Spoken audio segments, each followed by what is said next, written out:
Ladies and gentlemen, good morning. Welcome to Gashi's Kaman TV, the tallest man in Back Africa. In this morning, I want us to look at the politics behind the appointment of Raymond Omolo as the interior PS from the man from Homa Bay, a dusty village, a little known boy, a 43-year man who was brought up by a single mother after his father died when he was young. And if you look at politics in Kenya today, politics are taking a different shape. And it is why we keep on analyzing politics. If you look at Raymond Omolo, he shares a name with Raila Amolo Odinga. And this is just a mere coincidence. And the man will now be the most powerful, influential, and the man to watch among the principal secretaries who are appointed by the president. And he comes from a family and a set of 10 members. And as I've said, the man from Homa Bay was working with, I think, is it like Basin Irrigation Authority? I'm not sure, but he was also working.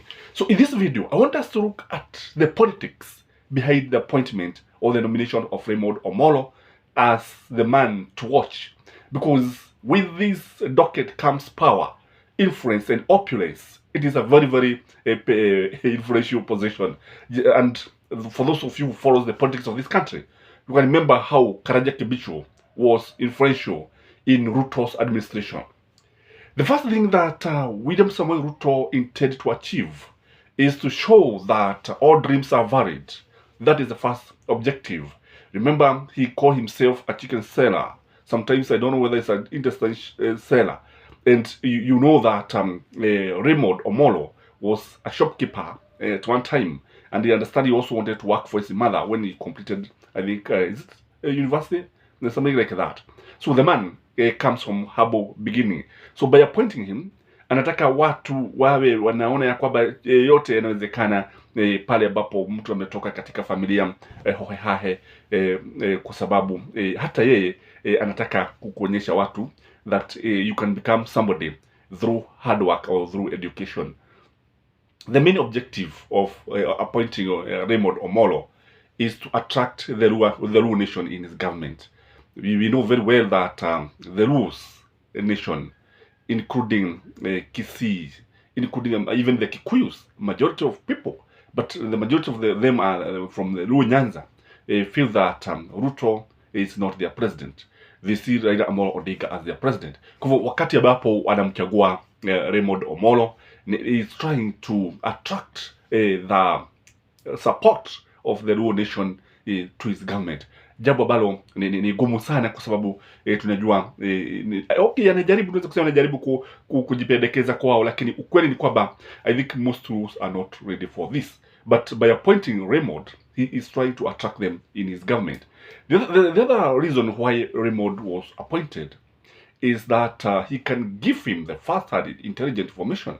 By the virtue of being a Luo, he can be able to tell what the Luo nation are saying, what the people are saying, and he can be able to interact with everybody, the young, the old, and people. He'll be listening to many people. Unlike when he would appoint a Kalenjin. In fact, he could not have appointed a Kalenjin. Sababu Mkalenjin ndio kuna mambo mengi ambayo hatajua. Because if you ask me, kile kitu ambacho yule mtu ambaye anaogopa sana ni Raila Amolo Odinga. Yule mtu ambaye anafikiri anaweza kumletea matatizo katika serikali yake ni Raila Amolo Odinga, and he has to keep on watching what Raila is doing or is planning, because when Raila doesn't speak, akinyamaza watu wanaanza kujiuliza kwa nini amenyamaza hivyo. Kwa hivyo that is why I think, in my view, he wants to get first-hand information about the Luo nation and the Blue State in general. The other thing is that he wants to demonstrate to the youth that he cares about them. You know, this man is youthful. Na ukiangalia, if you look at baraza la wale watu wake, baraza la mabilionea, utapata kwamba hakuna mtu mmoja ambaye tunaweza kusema youthful apart from this person who now comes as a principal secretary in a very, very influential docket. So by appointing him, he wants to demonstrate to them that he cares about them. The other thing is that in case of demonstration, in case of riots, I know that Azimio people are very bitter. And kanisa demonstrate kulingana vile mambo yanavyoendelea. Bei ya mafuta, bei ya uga, bei ya kila kitu, kule kupanda kwa maisha, gharama ya maisha, ni jambo ambalo linaweza kuwafanya watu wakaasi serikali ya William Samoei Ruto.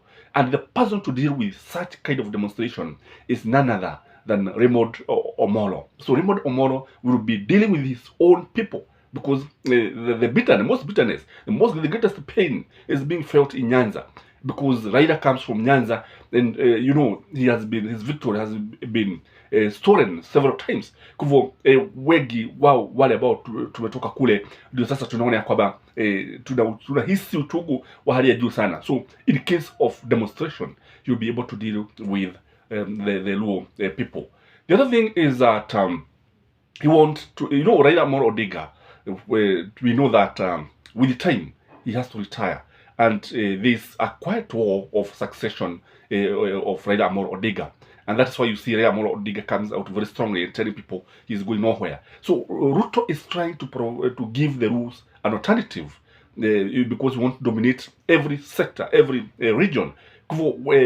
Wanaweza kuonyesha kwamba with Raymond there and the youthful, he can attract people, and people can now rally behind Raymond Omolo. Jambo ambalo pia tunasema ni gumu, lakini in politics, and you have to keep on gambling at times, because it's a art of the possibilities and impossibilities. Kwa hivyo ni jambo ambalo linaweza kuwa linachagia sana kumfanya awe anamchagua pale, because with time Raila Amolo Odinga may retire, and the man to watch is this one, and this is a man ambaye anaweza hata kutumiwa kusabaratisha mipango yote ya ODM, especially in the whole country, because you believe with me that if there is one party that is influential, is one party that iko na nguvu katika nchi ni ODM, na ukiangalia ni ndicho chama ambacho have survived the longest ukilinganisha na vyama vingine. The other thing is that I think he want to use Raymond to reach the Luo nation, kwa sababu he doesn't have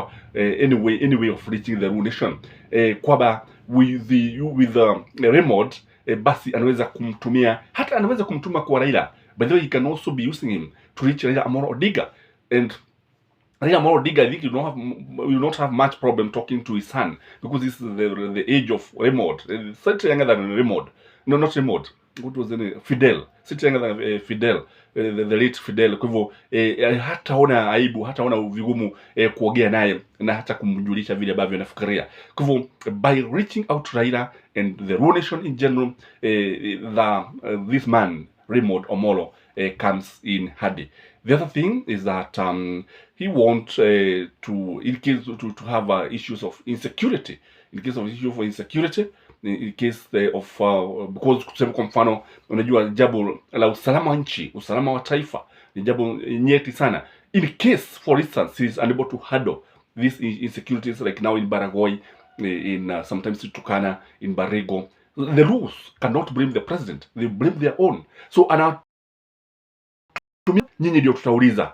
Na if you ask me, this one is something that is likely to cool down the temperatures in Luo, because what we have is that Raymond comes to cool the temperatures down in Luo nation and in Luo nation in general, na ndio sababu akawekwa pale. Not that hangepata mtu mwingine, lakini amewekwa pale kimakusudi ili kutimiza yale malengo tumeyataja pale. So if you are there for the first time, you never subscribe to this channel, kindly take a minute to subscribe to our channel.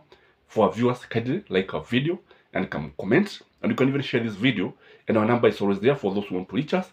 And may you have a blessed day. Bye bye.